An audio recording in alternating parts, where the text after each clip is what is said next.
A dog barks desperately at a pregnant woman, but when the police discover the truth, after what happened at the airport to a pregnant woman, you'll be speechless. What seemed like just a misunderstanding turned into a race against time, and the real hero wasn't a man, but a dog. It's an incredible story of intuition, courage, and a special bond that saved 2 lives. Watch the video until the end to discover what really happened that day, and if it moves you as much as it moved us, leave a like. If this is your first time here, subscribe to the channel and activate the bell so you don't miss other extraordinary stories. Let's begin. Once upon a time, there was a woman named Elena, 7 months pregnant, waiting for the flight that would take her home. She couldn't imagine that, in a few minutes, a security dog would change the course of her life. The pregnant woman's eyes widened as the Labrador continued barking furiously at her. She took a step back hesitantly, one hand instinctively placed on her belly. "Please make him stop," she begged, looking around desperately. But Bruno didn't calm down. He growled in a low voice, muscles tense, his gaze fixed on her as if he had perceived a hidden threat. Luca exchanged a worried look with the other security officers. He knew Bruno never acted randomly. He was trained to detect dangers, illicit substances, explosives. But this time seemed different. Was it possible she was really hiding something? Could she pose a risk? A tall, stern-looking officer stepped forward.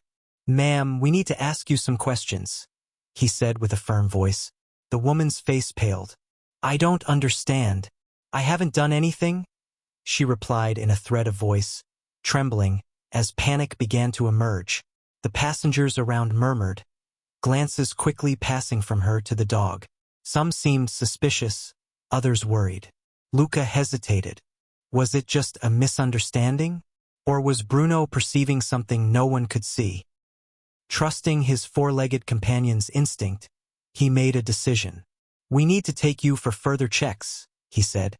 Whatever was happening, they had to find out quickly. 2 uniformed officers approached the woman and, with gentle firmness, guided her toward a reserved room for thorough checks. Her breathing was rapid and labored. Her hands trembled as she clutched her belly. "Please," she whispered, her voice almost imperceptible. "I don't know what's happening." Luca walked behind her, followed by Bruno, who showed no signs of calming down. His eyes were still fixed on the woman, his body tense like a spring. Luca had never seen him so determined. Inside the room, an officer began carefully examining the woman's personal effects, while another prepared the scanner for the physical check.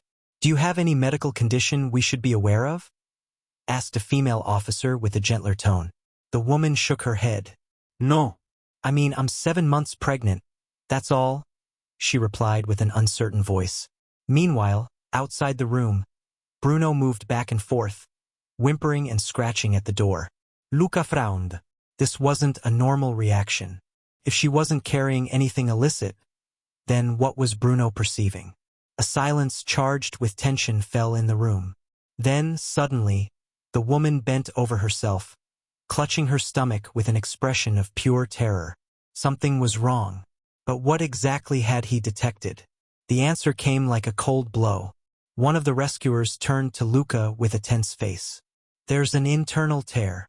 If we don't get her to the operating room immediately, neither she nor the baby will make it." Luca's blood ran cold. Bruno hadn't been wrong. He had tried to save 2 lives. The entire terminal exploded in commotion as paramedics ran toward the ambulance with the woman on a stretcher, voices sharp with urgency. Luca and Bruno ran beside them, dodging stunned travelers who had stopped to watch. The woman's breathing had become faint, her eyes closing intermittently, as if she were about to lose consciousness. "Stay with us," one of the rescuers told her, squeezing her hand. "We're almost there." Bruno, usually calm and composed, emitted restless whimpers. He never took his eyes off her. He seemed to understand perfectly the gravity of the moment. Luca felt a lump tighten in his throat. If it hadn't been for Bruno, they would never have discovered the problem in time. As they loaded her into the ambulance, the woman slowly turned her face. Her lips trembled. "Thank you," she whispered, staring into the Labrador's eyes. The dog responded with a deep moan, almost reassuring, his body tense in waiting. Luca gave him a caress. "You did a great job, buddy," he murmured. The door closed with a sharp bang and, within seconds, the vehicle sped away with sirens blaring. But as he watched it disappear in the distance, a question continued to torment him. Would they arrive in time? The following hours passed slowly and heavily. Luca sat outside the hospital with Bruno beside him, running his fingers through his fur without thinking. The Labrador, finally calm, still pricked up his ears at every sound. Luca understood why. He too was waiting for news. Finally, the door opened and a doctor approached. At first his face was inscrutable, and Luca's breath stopped. Then, slowly, a small smile appeared. "She made it," he said. "Both mother and baby are stable." Luca exhaled deeply, only then realizing how much he had been holding his breath. "Thank God," he murmured, looking at Bruno. The dog's tail moved slightly, as if he too had caught the relief in the air. The doctor hesitated a moment before continuing.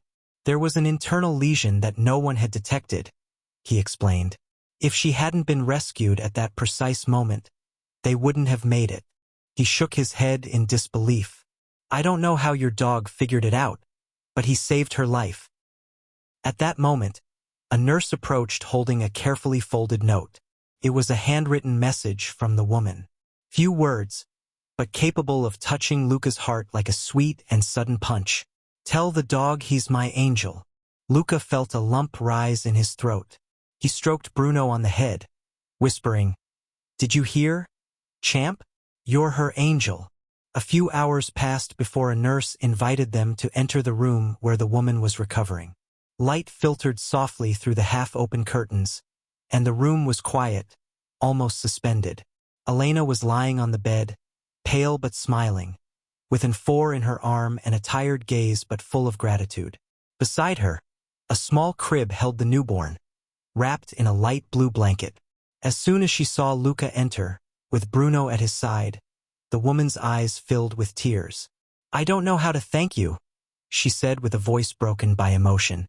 "If it hadn't been for you, for him." She looked at the dog, who had approached the bed and sat composed, as if he knew he was in front of something sacred. "When I realized we would make it, I made a decision," she continued, gently stroking the baby's little head. "I want to call him Bruno, in honor of the one who saved his life before he was even born." Luca remained silent, then brought a hand to his eyes to hide the tears he could no longer hold back. Bruno, as if he had understood his name, wagged his tail and moved even closer, resting his muzzle on the edge of the bed. It was a simple moment, silent, but full of those that remain. "It's the least I could do," the woman said with a sweet smile. "Bruno is his guardian angel. And mine too." Luca bent down, caressing the baby gently. "Welcome to the world, little Bruno. You already have an incredible story behind you." And as the sunset light began to tinge the room with gold, for the first time in hours, everything finally seemed in its proper place.